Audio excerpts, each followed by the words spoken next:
What's going on, chicken friends? It's Donna Little from the Coop Scoop, and I have been meaning to share this story with you guys ever since we got the pullets when they were little babies, and I just kept forgetting about it, and then I'd think about it again and I would be busy doing something else. But we were talking about something earlier today and it reminded me of it, so I thought you guys would get a kick out of this. And while it isn't directly chicken related, it will tie in with the pullets in the end.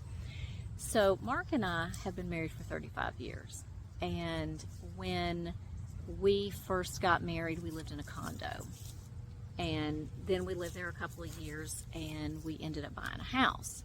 So when we bought the house, it was new and we lived in it for a couple of years, and Mark's parents called us one day and said, you know, would y'all like to come to dinner? We want to talk to you guys about something.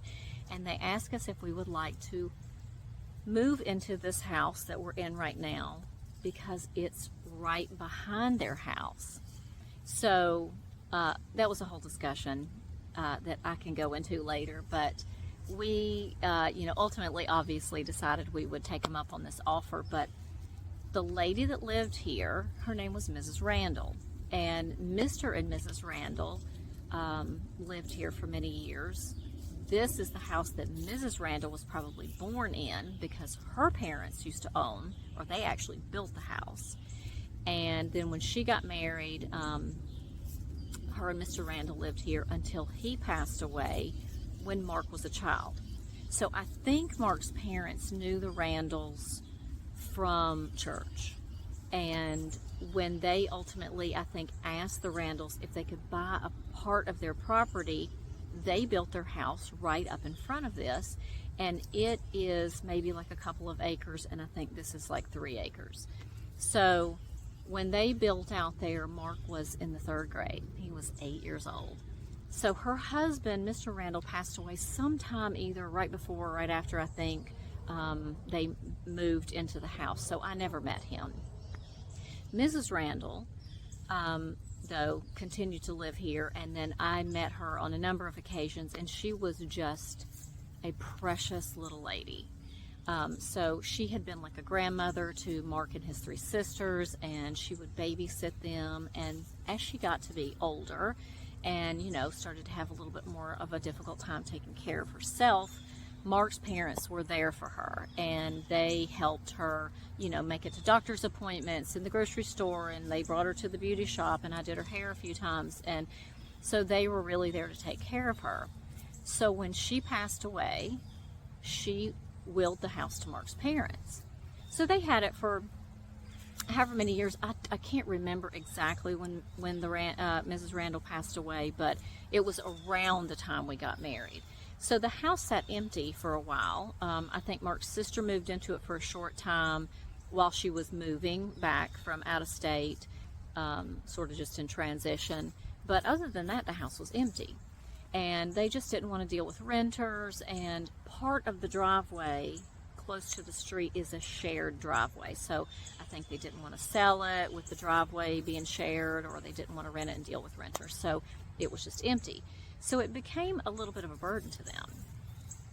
They were having to keep the lawn up, and they were having to, you know, replace the roof, and, you know, just general house maintenance. So they really wanted somebody to live in it and take care of it without having to rent it to somebody. So we ultimately said yes, and we moved in. And we had, the house was in really bad shape when we moved into it. It was, from all that we can find, I did find one piece of paper. The house was built in 1901, so it's quite old. It was a 2-bedroom, 1-bath house when we moved in, and I had a son, you know, so it was a little crowded because we all had to share this one bathroom. So shortly after we moved in, we did our first renovation. And, you know, before anybody says, oh, you're one of those, you know, that probably destroyed all the charm in this lovely little farmhouse, it was already gone. Because when we moved in, the house had, you know, like that cheap wood paneling, and from probably the 70s or the 60s, and ugly linoleum and everything, and no central heat and air. No air. I live in Georgia. It was rough. But because we moved in May, and we had some window units that saved our lives, but we ended up doing our first renovation a few months later, and we've done, I think, 6 total since we've lived here. When we did one of the renos, we added a bedroom to the front of the house, so we would have a 3-bedroom house, and then we ultimately ended up adding a room to the back of the house, because at that point I was fostering dogs, I had a rescue, and then sometimes I would board dogs, and so we just left that bedroom or that room empty, and just put it was like a gym floor, like one of those hard, like really sturdy rubber floors, so no dogs could scratch it up or destroy it. And that was the room that I just used to foster dogs in. And so ultimately I ended up, sort of getting out of doing rescue, and I decided I would turn it into a guest room. So I left the floor down like it was, but I put a cute little wrought iron bed in there. I wanted it to sort of look cottagey, or with some vintage things in there, just a little old-fashioned. And if you can tell, I like stuff like that since my chickens are all named old-fashioned names.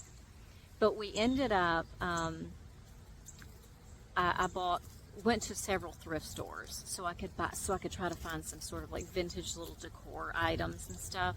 So I put my little vintage, my little wrought iron bed in there, and I went to, there was a thrift store I had been to before, and it's about 30 minutes away from here. It's a little neighbor in town, and they have a sale on different things once, every single day. So one day it might be a sale on all their books, the next day it might be kids' clothes or, kitchen items or whatever.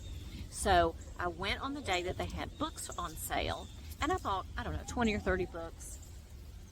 And I wanted to just use them as decor, because I had a hanging bookshelf, and then I had a freestanding bookshelf. And, so I put some other little trinkets on there, and I just put the books on the shelves, and I never even opened a single one of them. So after about 2 years of the bedroom being done, but still having the rubber floor, we did our last renovation. And when we did it, I said, let's go ahead and run the hardwood floors through into this room and get rid of the rubber. So I had, needless to say, take everything out of the room. And so we took everything out of the room, and when the floors were laid and it was time to put the bedroom back together, I said, you know what, as I was, putting the bookshelf back on the wall and everything, I said, I have never, hold on, oh, Jolene has brought herself out. She's broody, and she's cranky right now. So I said to Mark, I've never even opened a single one of these books to see, because I bought like hardback old looking books, and I said, I've never even opened a single one of these to see if there might be $100 bill in one of these. There might be a treasure, and that I'm missing out on. And he said, well, go check them out. So as I was putting each book back on the shelf, I would open them up, and shake them out to make sure I, wasn't missing out on a $100 bill. And I got to one of the very last ones, and a few pieces of paper fell out of it. And one of the pieces of paper was something about prayer. It looked like it came from their church, probably. Other piece of paper had to do with planting. It was an agricultural thing, to do with planting. And then the other piece of paper was a report card, and it was 1920, I think. And so I had it in my hand, and I carried it into Mark's office, and I said, well, I didn't find a $100 bill in any of them, but I did find an old report card. And I was like, and I said, whoever it belonged to got good grades, and I just kind of laughed. And so as I was holding it, and we were talking about it, I flipped it over, and I saw the name, and I just went, oh! And Mark goes, what? And I said, what was Mrs. Randall's name for her first name? And he said, Lola May. And I said, this is her report card. And he just went, what? He goes, where did you get that? And I said, it was in a book in the thrift store that I went to that was about 30 minutes from here. Then I realized that the book belonged to her brother. So this report card has been sandwiched in her brother's book, who died in Pearl Harbor all these years. So when I found it, we had been here 20-something years. This has maybe been 5 years ago or so.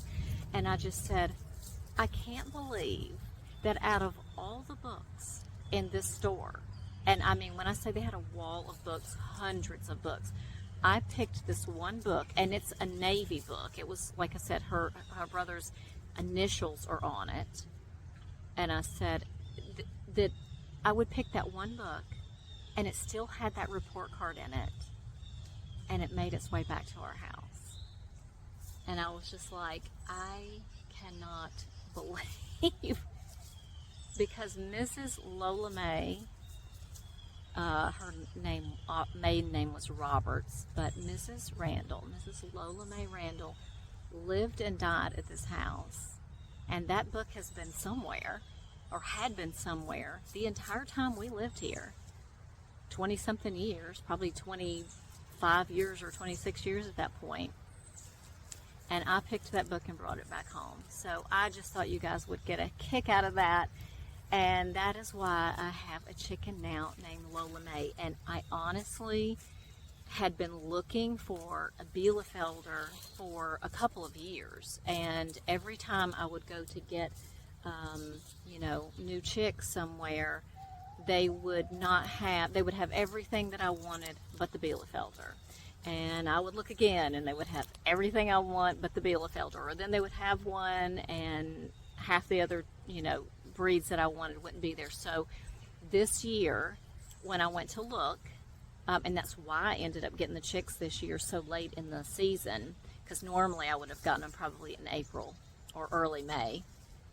They had no Bielefelders again. So I actually called the hatchery, and I said, are you guys going to get any more in? I really, really have been wanting one of these for a couple of years. And she said, we get them in, and I can't tell you when, just look every single day, check.